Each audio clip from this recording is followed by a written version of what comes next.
أنا وأنت عندنا أمنيات وطلبات نتمنى من الله سبحانه وتعالى أن يحققها لنا، وربما تأخرت بعض هذه الأمنيات لحكم يعلمها الله.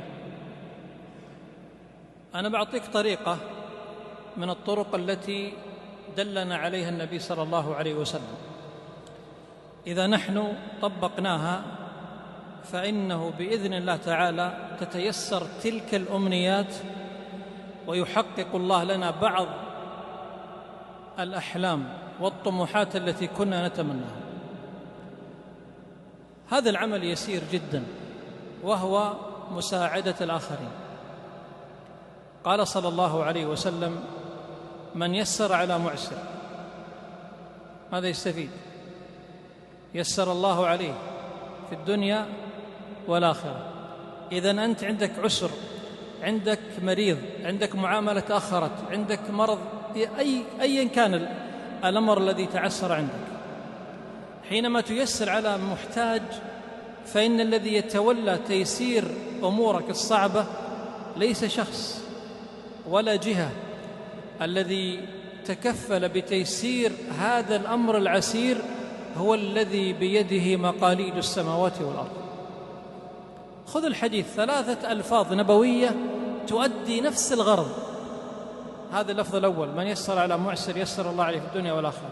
الثاني: من فرج عن مسلم كربة من كرب الدنيا فرج الله عنه كربة من كرب يوم القيامة. طيب، والله في عون العبد، الله سيعينك متى؟ ما دام العبد في عون أخيه، أو ما كان العبد في عون أخيه.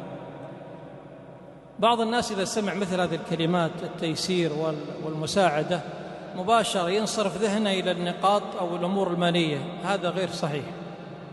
حينما تجلس مع زميلك في العمل ويطرح عليك موضوع وتعطيه رأي سديد إن شاء الله، هذا يسر. ربما بعد جلسة معك وبعد سواليفه شعر براحة، انشرح صدره لاتخاذ القرار أو الأمر الذي طرحت عليه أنت، فتيسر الأمر. يمكن عنده مشكلة بينه وبين والده مثلا، أنت لما ناقشته وأعطيت الحل وأعطيت بعض الآراء فرجت عنه كربة وأصلحت بينه وبين والده مثلا. تعال إلى والدك، إلى والدتك، حينما تيسر عليه أمر عسير. يمكن والدك ما عنده أحد يعطيها علاج، أحيانا نفكر في تيسير العسر عن الغير ولا لا؟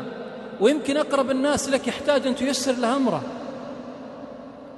يمكن أخوك الشقيق في كرب لا يعلمه إلا الله، تفكر ساعد المحتاجين وتسعى في قضاء حوائجهم.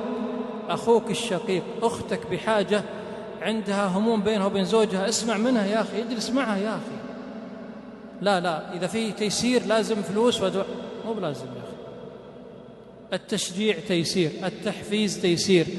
أنت والله مدير في العمل ولك مسؤولية معينة، عندك واحد عليه ملاحظات، عليه تعب نفسي، عطه يوم يومين يتعالج، يرتاح، يروح يزور والديه. إيش المشكلة؟